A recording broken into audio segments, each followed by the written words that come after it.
alterei alguma nota e não sei. Aí, só lembrando, a nossa lista de presença, tá, gente? Então, coloque o presente aí no chat para depois salvar, para depois eu ter ela salva aqui para lançar o ponto extra. Bem, para o pessoal que entrou que não está entendendo nada do que a gente estava falando, é o seguinte: quando eu lancei a nota de vocês, que daí eu fui lá no grupo, avisei, né, que a nota do segundo bimestre estava disponível para vocês olharem, eu fiz alguma coisa lá no lançamento, excluí, né? Eu acho que é porque eu excluo algumas colunas para poder cadastrar a minha, que é tipo aritmética, né? N1, N2, enfim. Você não. E aí eu tenho que excluir algumas colunas que fica lá no SIGA para que eu consiga lançar na N1 e na N2 aquela minha média lá que eu falo com vocês, né? Que é 10 N1 e 10 N2. E nesse processo de excluir, eu acho que eu, de alguma forma, que eu não sei nem falar, né? Porque eu presto muita atenção nisso, porque eu já tinha feito isso em outras turmas e dá trabalho. Mas aí eu fui lá e eu excluí uma nota que eu tinha lançado de vocês da N1. Ou foi N1, isso. E aí é claro que vocês não vão perceber que eu excluí a N1, porque não aparece desse jeito para vocês, não aparece N1 e N2, aparece só a nota geral. Né? E aí estava aparecendo nesses últimos dias, depois do dia que eu falei da nota do segundo bimestre, estava aparecendo somente a nota relacionada a N2. Então, pode ser que quando vocês forem olhar o segundo bimestre, a nota do segundo bimestre, aí olhar o lado do primeiro, pode ser que a do primeiro não seja a real, tá? Porque depois eu fui lá e atualizei as notas de acordo com o que eu havia lançado anteriormente, porque eu sempre fico com a minha planilha de registro, né, de como que eu fiz a correção e tal. E aí eu fui lá e atualizei. Não informei isso no grupo porque a minha planilha é bem fiel, né? Então é a mesma coisa que eu lancei. Mas, como a gente é ser humano e está passível ao erro, vocês deem uma verificada, se vocês encontrarem alguma, né, alguma deficiência lá, incongruência lá de notas, vocês me procuram no WhatsApp para a gente poder conversar, tá? Do primeiro bimestre, tá, gente? Só do primeiro bimestre. Acredito que não tem, não, porque a minha planilha, geralmente, eu salvo tudo de alteração que eu faço, tipo de atividade que o aluno não tirou a nota máxima, porque o aluno não tirou, tá? Mas é só para explicar. Veem lá, dêem uma olhada, porque quando vocês olharem a nota do segundo bimestre, a do primeiro, por algum motivo, ela tinha sido alterada devido a eu ter excluído aí essa tabela, tá certo? Então, acho que entendeu. Se não entendeu, depois vocês podem falar comigo aí no privado, tá certo? Hoje a gente está vencendo o prazo de uma atividade, então se atentem, depois eu vou avisar lá no grupo também, né, para os que não conseguem participar do nosso momento síncrono. Então, está vencendo uma atividade. E o roteiro de hoje, né, eu já disponibilizei no grupo, disponibilizei no SIGA, tem uma outra atividade que já é do terceiro bimestre, ou seja, o nosso terceiro bimestre já vai encerrar agora para o final de outubro, tá? Então, por isso que eu acabo tendo que passar atividades, não tem como não cobrar, mas vocês percebem que eu sempre dou um prazo de 7 dias, de 10 dias, às vezes, né, para as nossas atividades. Então, se atentem para a atividade que vence hoje, se atentem que no plano de estudos de hoje, no roteiro de aprendizagem de hoje, tem uma nova atividade que é sobre o que a gente vai comentar agora, né, sobre esses governos democráticos. É necessário, para você responder a atividade do plano de hoje, você ler um texto específico que eu disponibilizei, tá? Que é sobre o governo JK, sobre os anos dourados, né? Como foi conhecido essa época do Juscelino Kubitschek aqui no Brasil. Então é isso. Hoje a gente vai falar um pouquinho sobre a pós-era Vargas, né? O pós-era Vargas, que ainda teve Vargas, né? Eu acho que vocês leram os textos que eu disponibilizei anteriormente. Os vídeos também, né, que eu disponibilizei. Foi sábado. Sábado a gente teve, né, encontro assíncrono. Então eu disponibilizei vídeos já. Para essa turma eu já disponibilizei, para outra que ainda não, que é hoje. E aí vocês assistiram com certeza os vídeos, né? Sobre cada presidente que compôs esse momento antes da ditadura militar, né, pós-era Vargas, antes da ditadura militar. E aí a gente vai fazer um pouquinho, né, alguma abordagem, depois eu vou disponibilizar o slide lá no SIGA também para vocês, tá? É claro que são acaba sendo um período de muitos presidentes, e aí a gente não aborda tantas coisas, senão começa a encher muito a cabeça de vocês, né? Mas a gente vai fazer uma leve abordagem sobre algumas características principais, né? Sobre o que está mais vinculado àquele tipo de governo. Antes de começar, enquanto eu vou aqui para o meu slide de fato, né, que eu já tinha colocado aqui a apresentação, alguém quer iniciar, fazer um breve comentário sobre essa época que antecedeu a ditadura militar? Ditadura militar será nosso próximo conteúdo, tá certo? Alguém? Tá aparecendo já o slide aí, gente?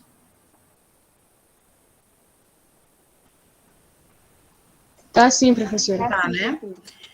O meu computador tá uma carroça, como eu já tinha falado. Então, gente, alguém quer comentar alguma coisa sobre esses presidentes em específicos?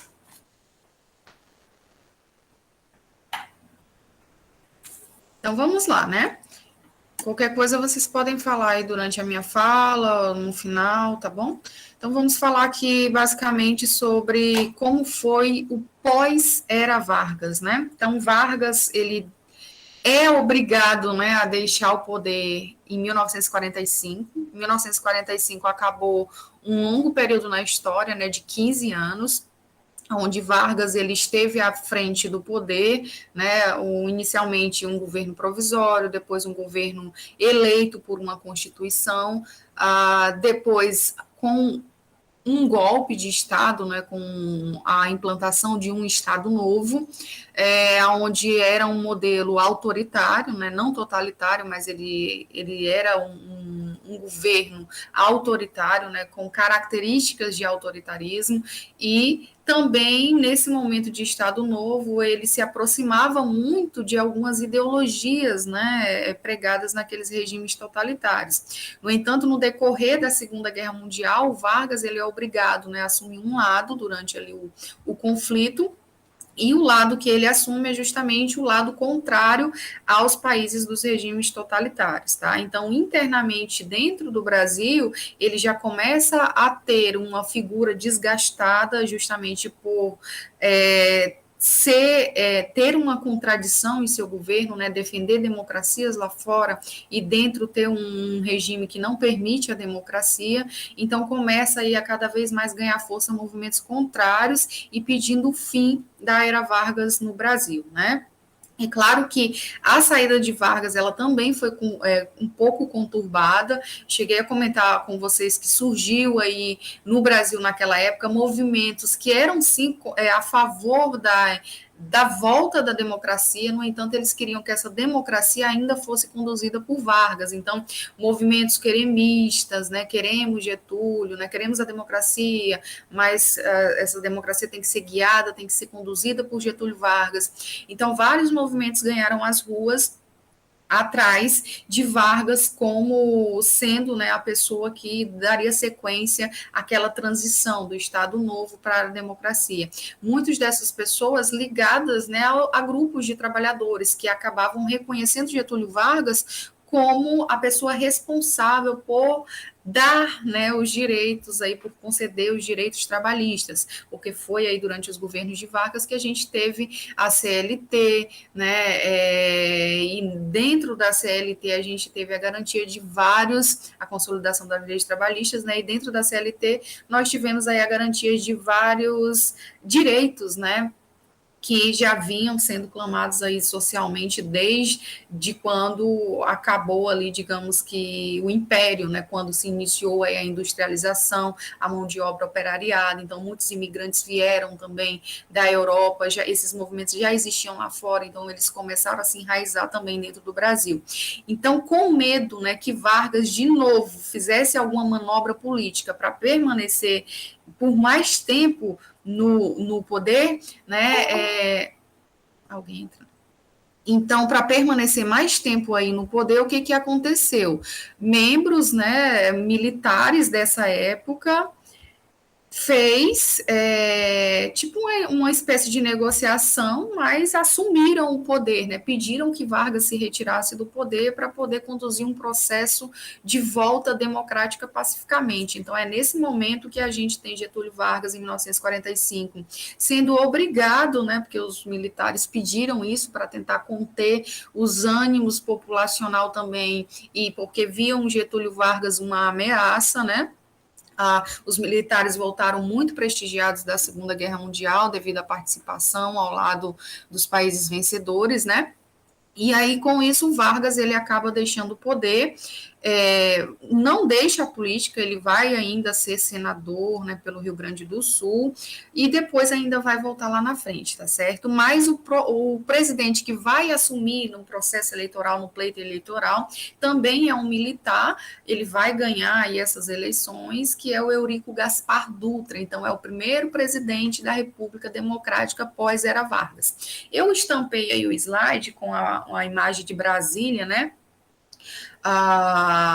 E aí é justamente Brasília, ela é o símbolo dessa República Democrática. Então foi nessa República Democrática que Brasília, ela foi construída por um dos governos, né, dessa República Democrática, que foi o governo JK, e Brasília passa, a partir de então, ser o centro do poder político, né, a partir da construção e da transferência do Rio, né, do poder político do Rio para mais o interior do Brasil. Foi até uma estratégia de interiorização e de ocupação, né, que vinha desde lá de trás, né, do interior do Brasil. Tá? Então, foi esse processo de ocupação e também de adentrar, né, mais o território para poder mostrar, né, a integração de todas as regiões. Então, é meio que nesse processo também, né, a ideia da justificativa da construção da cidade de Brasília. Tá? Aqui a gente vai ter, né, o nosso primeiro presidente da República Democrática, como eu falei para vocês, é o Eurico Gaspar Dutra, então aí na posse. Ele vai governar de 1946 até 1951. Coloquei algumas características do governo dele. É claro que essas características não se esgotam, né? Mas como a gente tem um tempo restrito e também, né, para não cansar vocês tanto, então eu trouxe basicamente o que geralmente as provas cobram, né, o que se fala sobre Dutra em algumas provas de Enem, né, de concursos, às vezes quando precisam aí, quando falam aí sobre essa República Democrática, tá? Então, primeiramente, Dutra, né, ao assumir o governo em 1946, ele promove, né, promulga aí uma nova Constituição, tá, em setembro de 1946, aonde traz de volta, né, a democracia. Então, concede novamente ali a liberdade para a autonomia, né, para os estados, que lá no Estado Novo ela foi ofuscada por Getúlio Vargas. Então, a questão do federalismo ela é reacendida nesse momento, né? Os estados eles passam a ter a sua autonomia novamente, né? Lá na época do Estado Novo de Getúlio Vargas, a gente teve Getúlio nomeando interventores dentro dos estados, fazendo a questão da queima da bandeira, né? Para tipo dar a sensação de que o Brasil ele era algo único, que ele não era repartido, que ele não era dividido, né? Então ele condensou os poderes na mão ali do executivo, né? do Estado Novo na época, e Dutra, com essa nova Constituição, ele traz de novo ali a questão da autonomia dos poderes entre executivo, legislativo, judiciário, e a questão do federalismo novamente, né? Ela se impõe nesse momento, tá certo? Ah, em relação, a gente vai ter nesse momento, né? Eu acho que a gente teve a Constituição do Império, depois a da República, depois a de 34, né? Depois a do Estado Novo, e agora a da época, né, de Eurico Gaspar Dutra, tá? Então já são várias constituições aí que nós tivemos nesse período, tá? O Dutra, ele tem uma política voltada, né, que incentivou a industrialização, mas o incentivo dessa industrialização também é com a economia voltada, né, para a abertura do capital estrangeiro, até também como uma estratégia dele tentar incentivar aí com que esse capital estrangeiro, né, fixasse, implantasse indústrias dentro do Brasil, né? No entanto, essa questão da economia aberta para o capital estrangeiro, ela gerou alguns problemas. Ou seja, o que ele queria incentivar, que era a questão da industrialização, acabou ocasionando muitas falências de indústrias brasileiras que já existiam naquela época, tá? Porque muitos produtos também, devido a tarifas mais reduzidas, então era mais fácil você importar do que você comprar um local, né?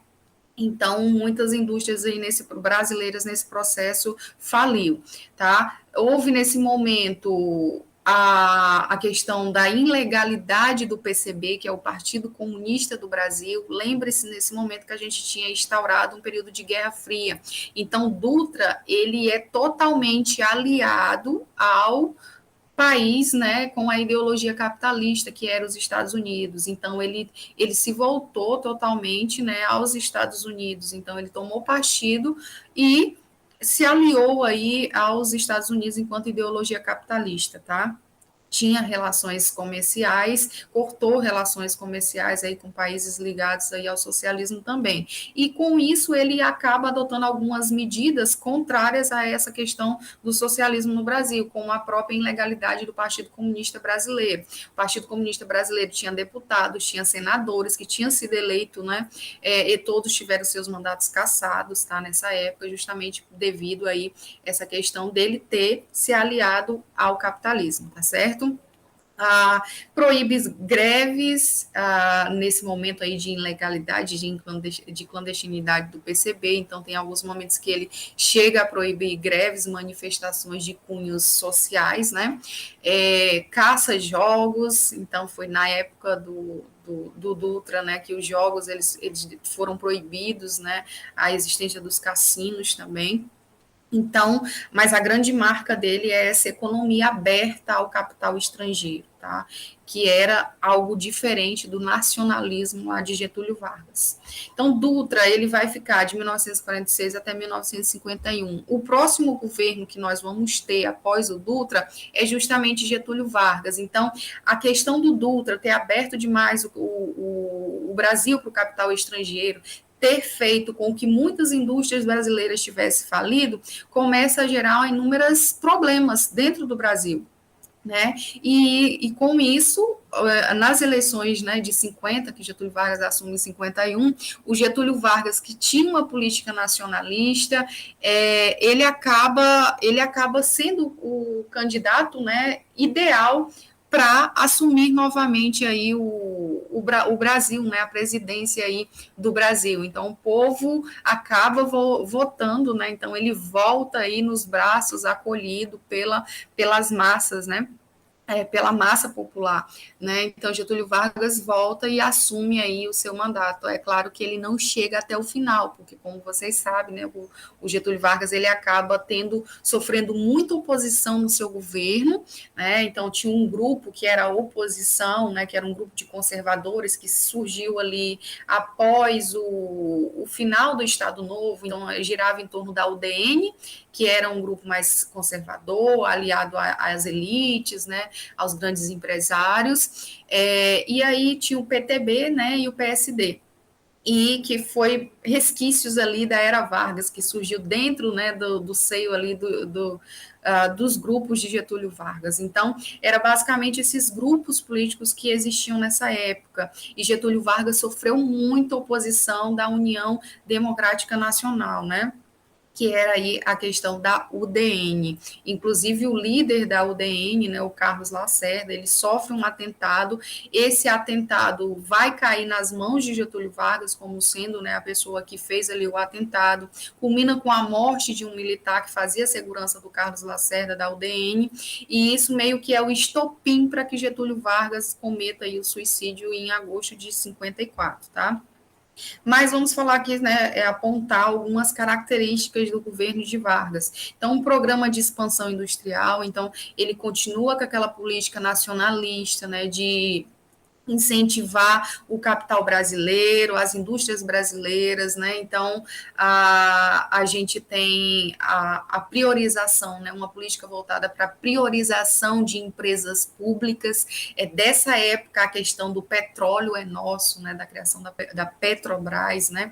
Que até hoje aí a gente tem ela sendo uma estatal, né, e que está na mídia aí a questão da privatização, né? Então, nessa época aí da política, ele vem novamente com ideias nacionalistas, promovendo, né, o crescimento da empresa pública, criando estatais, né? Ou seja, não queria que o capital privado e principalmente o capital privado externo se apropriasse das riquezas brasileiras, como é o que tem sido feito, né, durante muito tempo. Aí, isso até gerou um pouquinho de embate com os Estados Unidos na época, que queria a questão, né, digamos que de gerenciar o petróleo brasileiro nessa época. E aí, como ele cria a Petrobras e diz, e tem toda uma campanha que vai para as ruas, né, com cartazes e tudo, o petróleo é nosso, tipo, nenhum outro país toma, né, com empresas internacionais, então gera um pouquinho de atrito entre os Estados Unidos também nessa época de Getúlio Vargas, tá? Então, programa de expansão industrial, priorização de empresa pública, né?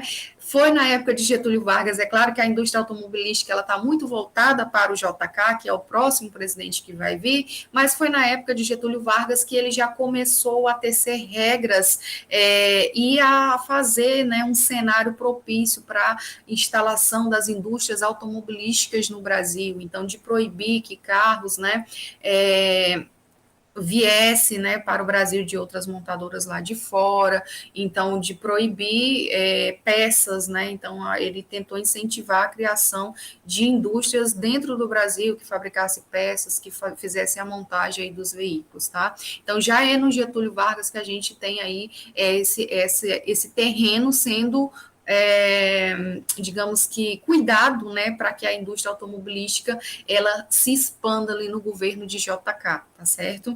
Então, em 1953 sancionou a lei que criou a Petrobras, né, como eu já mencionei para vocês, né, toda a campanha pelo petróleo, o petróleo é nosso. Em 1954, propõe um projeto de criação da Eletrobras, que já foi aprovado no governo seguinte, mas foi uma proposta dele também.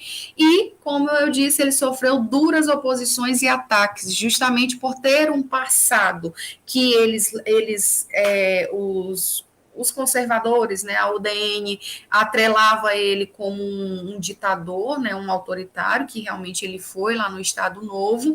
Então, a UDN criticava muito e achava, né, que essas medidas populares de Getúlio Vargas era só uma forma dele se manter no poder, né, mais uma vez, e, ou seja, eles nunca conseguiam acreditar mesmo, né, que Getúlio Vargas quisesse fazer algo que não fosse almejando ali dar um golpe, enfim. Então, desde sempre, né, a UDN sempre tratava Getúlio Vargas como uma pessoa que estava a todo momento elaborando um plano. E fora que as medidas propostas por Vargas, elas muitas vezes elas iam contra ao que os conservadores da UDN queriam, porque dentro da UDN tinha muitos empresários. Então, dentro desse governo de Getúlio Vargas, que o João Goulart, que vai ser o nosso último presidente da República Democrática, foi ministro do Trabalho. Então, o Getúlio Vargas, né, teve uma política trabalhista relacionada ao aumento do salário mínimo proposto por João Goulart. Então, João Goulart fez uma política, a inflação também estava alta, vinha alta desde lá do Dutra, né? Então, o Getúlio Vargas, ele fez uma política, né, o ministro João Goulart, que era o ministro do Trabalho, de aumentar em 100% o salário mínimo.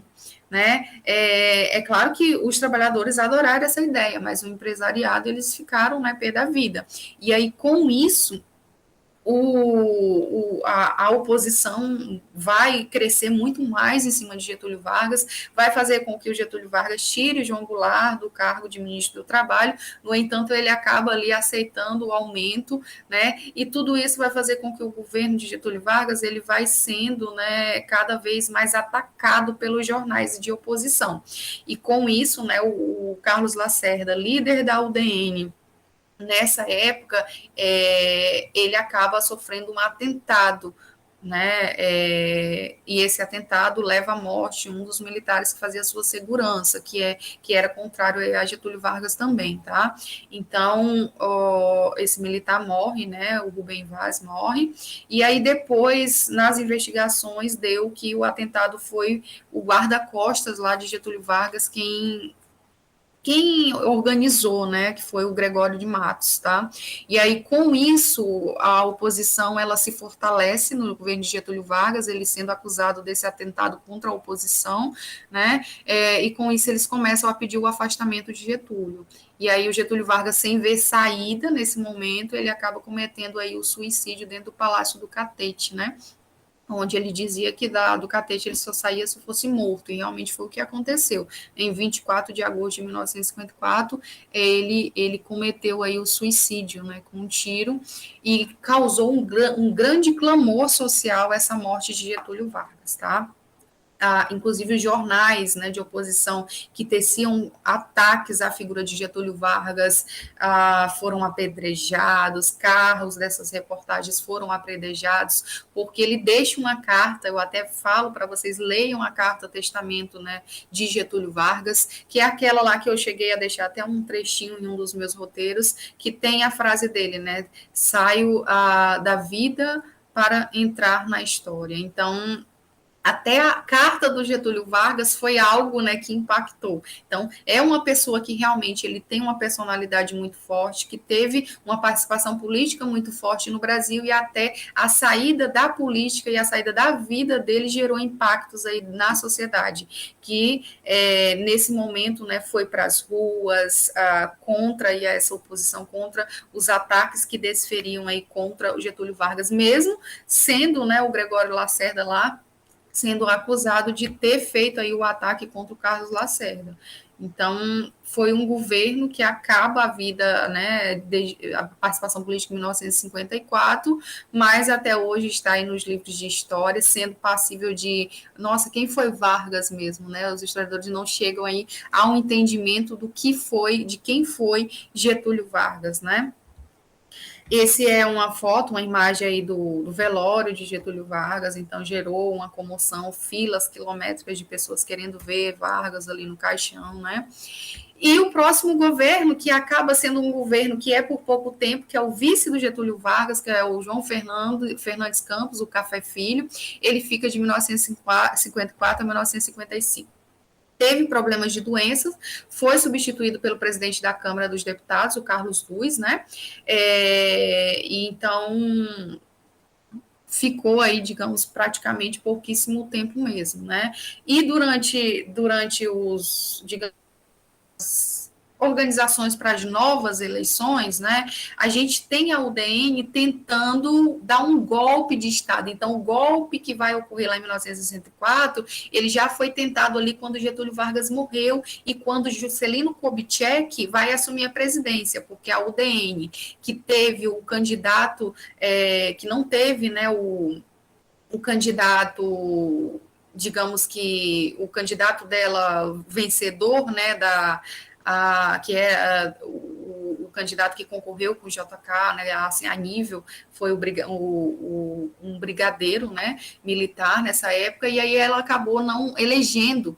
Quem saiu vencedor no processo foi o JK, e aí o JK, ele sofre essas tentativas de golpe, de não deixarem ele assumir ali o governo, justamente porque a UDN considerava que os resultados das eleições presidenciais, eles não eram para ser considerados, porque naquela época a Constituição dizia que não precisava ter mais de 50%, então o JK não teve 50% dos votos, mas mesmo assim a Constituição ela reconhecia isso, então, só que a UDN não reconhecia, então, com essa justificativa, eles tentaram meio que dar um golpe, né, assumir o governo, ocupar o governo, só que essa tentativa de golpe, ela acabou sendo descoberta, né, e tinha um marechal, né, que era o ministro da guerra nessa época, o marechal Henrique Teixeira Lott, o general Lott, como era conhecido, ele conseguiu conter essa tentativa de golpe, então ele impediu o golpe que fatalmente ocorreria em 1955, tá certo? E Juscelino Kubitschek conseguiu assumir em 1956. O Kubitschek ele faz um governo de 1956 a 1961, tanto é que o texto da minha atividade que eu deixei lá para vocês, ela é referente ao governo de JK, né, os anos dourados, como ficou conhecido os anos 50, e aí é muito mais ali quando Juscelino Kubitschek assume, né, a presidência da República, o presidente Bossa Nova, né, ou seja, símbolo da modernidade, né, a Bossa Nova era um novo gênero que estava surgindo, então o presidente que fez a industrialização, que promoveu, né, a criação da Brasília, que deu ares mais novos, né, para a capital, ou seja, ele foi considerado, né, quando o presidente Bossa Nova é o presidente Juscelino Kubitschek, tá? Governou de 1956 a 1961. E aí, só a título de curiosidade, esse presidente, Juscelino Kubitschek, ele vai ser morto, né, na época da ditadura militar, por um acidente de carro. Vocês quiserem até ler sobre a morte de Juscelino Kubitschek, do próprio João Goulart também, que morre na Argentina de um ataque cardíaco. Então, tem muitos textos que trazem com que possivelmente essas mortes elas tenham sido armadas pela própria ditadura militar, porque eram governos democráticos e que nos bastidores estavam tentando fazer movimentos de uma possível volta da democracia no Brasil. Então, o JK, ele foi morto, né, morreu num acidente de trânsito automobilístico, e o Jango morreu lá na Argentina de um ataque aí cardíaco, mas há as cogitações de que possivelmente essas mortes estejam relacionadas ao contexto da ditadura militar, sendo, né, mandadas, tá? Então, de 1956 a 1961, a gente tem essas principais características: um programa, uma política baseada no nacional desenvolvimento, tá? Então, era o Juscelino pregava que o desenvolvimento da nação, ele devia ser, né, com apoio de setores privados, e para isso ele usou muito a questão das indústrias, do capital estrangeiro, então, muitos empréstimos foram adquiridos nessa época. O governo dele teve um foco muito grande na industrialização, tanto é que eu acredito que muitos de vocês já ouviram o próprio plano econômico, né, que de JK era o plano de metas, ficou muito conhecido, que era 50 anos em 5, ou seja, o Brasil vai se desenvolver economicamente, industrialmente, em 5 anos, o que talvez demoraria 50 anos para que ele conquistasse, né? Então, foi um grande investimento em indústrias de bens de consumo não duráveis, os eletrodomésticos, né? Então, aquela época lá da Belle Époque, lá na Europa, nos Estados Unidos, foi, digamos que, uma Belle Époque brasileira que nós tivemos. Nessa época, as indústrias de bens de consumo, elas foram muito fomentadas, então a classe média ela conseguiu adquirir aqueles produtos, né, de eletrodomésticos, de automóveis, então foi a bela época brasileira aqui, né, por isso anos dourados, então ele investiu fortemente nessas indústrias, é claro que ao custo do capital internacional, dos empréstimos realizados também, tá?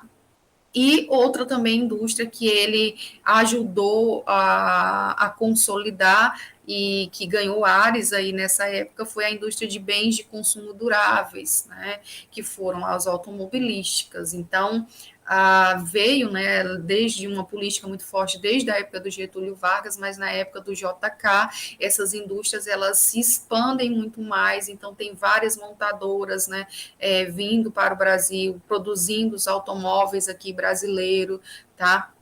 E com isso a gente começa a ter essa indústria se consolidando aqui no Brasil. Então, com mais automóveis, né, com a produção brasileira, a gente começa também a ter projetos relacionados à pavimentação, à criação das rodovias federais. Então, as construções aí de rodovias das estradas no governo de JK, ela foi muito forte, tá? Então, ele também investiu em hidrelétricas nessa época, né, a criação da hidrelétrica de Furnas, em Minas Gerais. Brasília, que é um símbolo juscelinista, né, dessa época, foi inaugurada em 1960. É claro que demora um pouco para que, de fato, o poder político se transfira para lá, mas ela é construída no governo de JK, né, inaugurada em 21 de abril. Os projetos, como eu já falei para vocês, das rodovias federais, né, muito oriundos aí da empresa, das indústrias automobilísticas que havia se vindo, né, e assentado aqui no Brasil.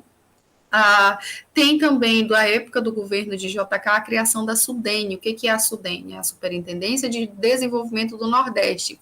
Então, a ideia que ele falava também nos seus discursos era de poder fazer com que o Brasil se integrasse. E o Nordeste, ele não era parte, né, visivelmente integrada ao Brasil. Então, ele criou uma superintendência que iria tratar especificamente do Nordeste, né, desenvolvendo programas para o Nordeste, enfim.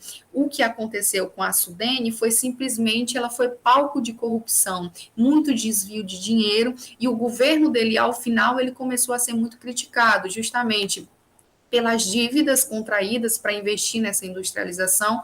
Teve um crescimento muito grande, né? O setor industrial cresceu enormemente, a classe média ela chegou a alcançar patamares muito, né, excelentes nessa época. No entanto, o social, a base, né, ali eles não tiveram tantas políticas aí nesse sentido, tá? E o governo dele é acusado de muita corrupção no final do seu mandato, tá certo? Justamente aí uma das causas é essa questão da SUDENE, né, que foi uma superintendência onde teve desvios milionários. Então, no final do governo e até na própria campanha presidencialista, né, eles utilizam muito dessa questão de que o JK né, era um governo corrupto e que iriam lavar a corrupção do Brasil, que foi justamente o Jânio Quadros, né, o outro político que assumiu no lugar do JK. Nessa época, tá, gente, não existia reeleição, então, às vezes, até alguns de vocês podem estar se perguntando, por que o cara industrializou, fez tanta coisa e não concorreu de novo, né? A Constituição não permitia a reeleição, tá? Somente a de 1988, e aí lá nos outros presidentes que vão ter ali umas emendas que vão permitir aí a reeleição, tá? Então, Jânio Quadros, ele assume em 1961, foi um político que teve uma passagem relâmpago, tá? Então, ele fica somente 7 meses, né? Foi bem breve o governo dele. Ele vem, né? Ele ganha as eleições numa política bastante vinculada a essa questão da corrupção do governo JK, do final do governo do JK.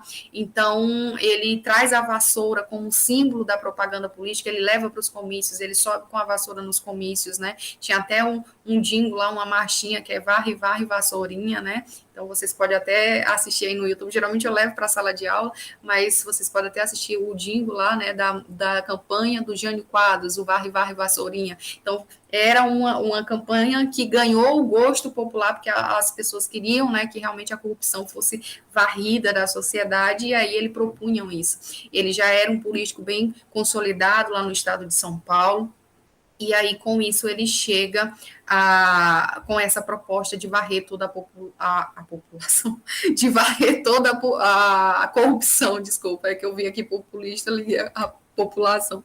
Então, ele era um político considerado um político populista, ele foi um político, né, aonde esse populismo foi muito forte de falar o que as pessoas queriam ouvir, e também considerado um político bem demagogo, né, que agia de forma interesseira, ambiciosa e o significado, né, ao mesmo tempo que simulava virtudes ou comprometimento com interesses populares, tá?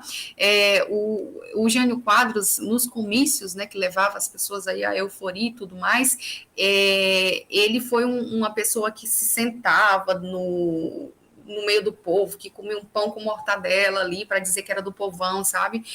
Dizem que nas biografias que tem dele, diz que ele colocava até talco no paletó para dizer que era caspa, né? Ou seja, que ela era do povo também, que ele não era, né? Tinha ali, não tinha nem tido tempo de tomar um banho, de se vestir direito, então né, já vi, né, li textos também que fala que parece que ele tomava até algumas doses, né, injeção de algumas doses para poder desmaiar no palco, nos comícios, para que ele, de fato, né, chamasse a atenção da população, e tudo isso fez com que ele realmente ganhasse. Mas a política dele, que prometia muito, mas pouco fez, tá? Era um político que pregava a moral e os bons costumes, então ele ficou mais no campo de questões morais, proibiu rinha de galo na época dele, proibiu o lança-perfume no carnaval, né? Então a proibição do lança-perfume é desde essa época, o uso de biquínis em locais públicos, então é um político que economicamente, socialmente não fez muita coisa, ficou mais no campo aí da moral, e com isso ele começou a ser muito criticado, tá? Teve uma política externa independente, o que começou a dar um grande entrave, tá? Por quê? Porque essa política interna independente fez com que ele se aproximasse de países socialistas, a União Soviética, Cuba, né? E antes, vocês lembram que desde lá do Dutra, o Dutra se alinhou ao capitalismo, né? Getúlio Vargas acabou ali tendo algumas rinhas, mas nunca chegou a se aproximar dos países socialistas. E o Jânio, não é que ele é um socialista, mas simplesmente ele tem uma política independente, ele quer fazer relações comerciais, está errado? Não estava, né? Mas naquela época, naquele cenário, isso era praticamente impossível. Então ele se alinha a alguns países, não é se alinha, né? Ele se aproxima de alguns países capitalistas em troca de algumas relações comerciais. Então, começa a ter efeitos, a ter consequências internas dentro do Brasil, ou seja, a oposição começa a criticar, de falar que ele está querendo implantar o socialismo, né? Aqui dentro do Brasil, enfim, começa a ser muito criticado. E aí, com essa política externa independente do Jânio, inclusive o João Goulart, que é o vice dele, né, que foi vice do Getúlio Vargas lá, foi o ministro do Trabalho e foi vice do JK, né, foi ministro do Trabalho no Getúlio Vargas e foi vice do JK nas eleições anteriores, né, um político que já tem um portfólio muito grande, principalmente nessas questões trabalhistas. O vice dele nessa época estava ali numa comitiva, passando lá, né, pela Ásia, pela Europa, inclusive tinha visitado a China, que era um país comunista, e nessa viagem dele, o Jânio, ele pega e renuncia, né, aqui no Brasil, enquanto o vice estava viajando. Então, nessa renúncia dele, há sugestões na história de que, de fato, ele não queria renunciar. Ele queria simplesmente, né, fazer uma estratégia para que ele tivesse mais poder no Congresso, porque o Congresso estava impedindo ele de fazer muitas coisas. Então, ele achava que o pessoal ia ter mais medo do vice dele, que tinha um viés mais social do que ele, né? E aí, com isso, ia falar, não, renuncia, fica aqui, porque a gente vai deixar você aí agir na sua política interna, externa, independente, enfim, mas isso não, o Congresso aceitou a renúncia do Jânio, né? Então, aqui tem foto do Jânio com Che Guevara, é um dos líderes da Revolução Cubana. Cuba, já nessa época, tinha se tornado uma nação, um país socialista, então, por isso, as críticas, né, do Jânio em relação a esse socialismo. O próximo governo que a gente vai ter é justamente o vice do Jânio Quadros, que é o João Goulart, um político ligado, né, ao Getúlio Vargas, ao JK, né, a essas questões trabalhistas. Então, o João Goulart, ele vai de 1961, eu estou olhando aqui direto porque já está dando a hora, né? De 1961 a 1964. Nessa época, quando houve essa renúncia do Jânio, ele estava lá na China, ele foi impedido de vir tomar posse no Brasil por parte dos ministros militares que haviam aqui no Brasil, justamente, né, por ainda achar que o vice tomando posse, haveria aí um problema ainda maior para o Brasil em relação a essas políticas externas, né, de não alinhamento aí ao capitalismo, tá?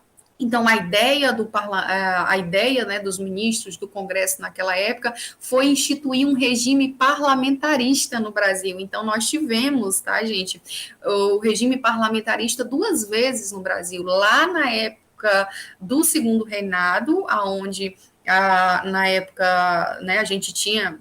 Claro que era o parlamentarismo às avessas, né? O Dom Pedro fazia o que quisesse, mas tinha a figura do primeiro-ministro. E aqui, antes da ditadura militar, nós tivemos um período onde o Brasil ele foi um regime parlamentarista, que foi de 1961 a 1963. Então, a ideia era, o Jango poderia voltar, o Congresso disse, os ministros disseram, o Jango seria o presidente, ele poderia voltar, mas ele seria o chefe do Estado. Quem, de fato, governaria seria o primeiro-ministro, tá? E aí, né, não dava de ter umas outras opções nessa época, tendo o Congresso quase todo o contrário, então ele volta. E aí tem a questão dos primeiros ministros que assume, tá? Então, ele não tem o poder executivo total ali nas suas mãos, né? Tem o primeiro-ministro, e geralmente esses primeiros ministros são bem aliados aí a esses grupos conservadores, tá? Então, a gente tem um plano, né, sendo lançado, que é o plano trienal, que visava combater a inflação, promover o desenvolvimento, né, com investimentos até no setor industrial também, e algumas reformas sociais também, só que esse plano ele não foi muito bem aceito pelos industriários, e aí com isso ele começou a defender as reformas de base, né, mais lá na frente. É claro que no momento, né, da defesa das reformas de base, já é um momento que o plebiscito, acontece um plebiscito no Brasil, então as pessoas voltaram pelo retorno do presidencialismo, então é quando o João Goulart, ele passa a ser de fato o presidente, né, ficou de 1961 até 63 como um chefe de Estado, né? Era um presidente, mas tinha a questão do primeiro-ministro. E aí, com o plebiscito, em 1963, ele foi restaurado o presidencialismo no Brasil. Com isso, né, ele começa a, de fato, promover os seus projetos políticos em relação a essa questão das defesas, das reformas de base, que foi o ponto forte do seu governo. Então, as reformas de base eram o quê?